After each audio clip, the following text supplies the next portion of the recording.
Pagkagising ko, isagad akong pumunta dito sa aming balkon para matanaw ko ang aming napakagandang view. Good morning, Venus! Hindi talaga ako magsasawa na magtambay dito sa aming balkon dahil sa napakagandang view. Dahil maikli lang ang aming bakasyon grande, so ang aga-aga naming nagising ng aking biyanan at pupunta kami sa dagat para sulitin namin ang nalalabing oras ng stay namin dito sa Venus. At good morning sa aking napakagandang anakish! Ito pala yung aking OOTD papunta sa dagat pero hindi namin isasama si Indayana kasi grabe pa kalamig yung hangin sa labas. Later na lang namin siya dadalhin sa dagat kapag kami ay mag-check out dito sa hotel. Yung check out time pala namin is 11 in the morning.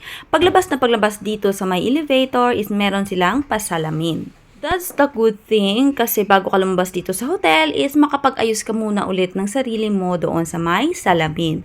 So, nandito na kami sa labas at wala pang masyadong katao-tao kasi nga super aga namin ng aking biyanan.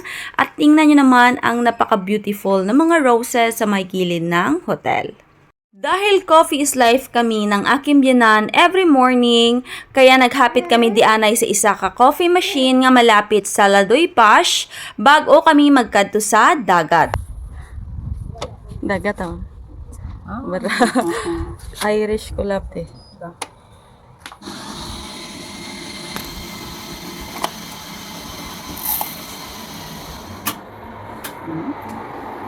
Nandito na kami sa may dagat at super ganda ng weather today. Hindi siya kapareho ng weather yesterday.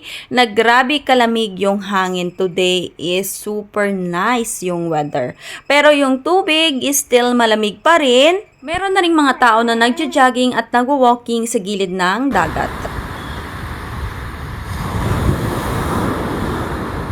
Merong isang part dito sa dagat na good para sa immune system kaso nga lang hindi ko na videohan kasi ang daming tao pero yung amoy ng tubig is para siyang amoy sa pantalan sa atin. Yung tubig niya kasi is merong sulfur.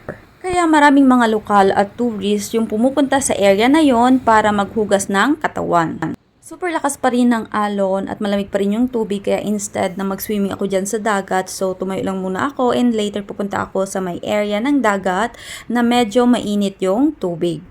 At habang hinintay ko yung aking biyanan kasi nga umikot-ikot na naman siya para maghanap ng mga shells, nag-TikTok muna ako kasi nga TikTok is life din po ako. Yung place pala kung saan kami nagstay yesterday dito sa dagat is the same place lang today.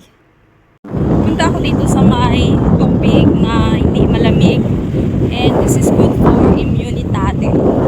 Ito pala yung area na sinasabi ko sa inyo na masarap maglublob sa tubig na ito kasi mainit at hindi siya malamig. Mostly ng mga tao yesterday na naglublob dito is mga turista na galing sa Slovenia. Diyan pala nanggagaling ang mainit-init na tubig sa may tunnel na yan at pumupunta dito sa nilulubluban ng mga tao at ayon sa mga turista at mga lokal, yung tubig na nanggagaling doon is very good siya para sa immune system ng katawan. Dakal! Ang sarap naman tingnan ng mga ibon na lumilipad at nagtatampisaw sa dagat. At ito pala yung mga shells na nakuha ng aking biyanan pero hindi pa siya tapos sa pag-iikot. Later pa daw siya pupunta dito sa may water. Yesterday, bonggang-bongga talaga yung paglublob ko sa may tubig na yon and super sarap sa pakiramdam. Mother-in-law ko is nandun pa rin namumulot siya ng mga shells. So, tayo lang. Hindi na ako naglublob sa mainit na tubig kasi nga hindi ako nakaswim so tapos nagmamadali na kaming umuwi ng aking biyanan kasi yung aming check-out time is 11 at 10:30 na kami nakaalis dito sa dagat at tingnan nyo naman ang napakagandang roses dito sa may gilid ng aming hotel bago kami pumasok sa entrance.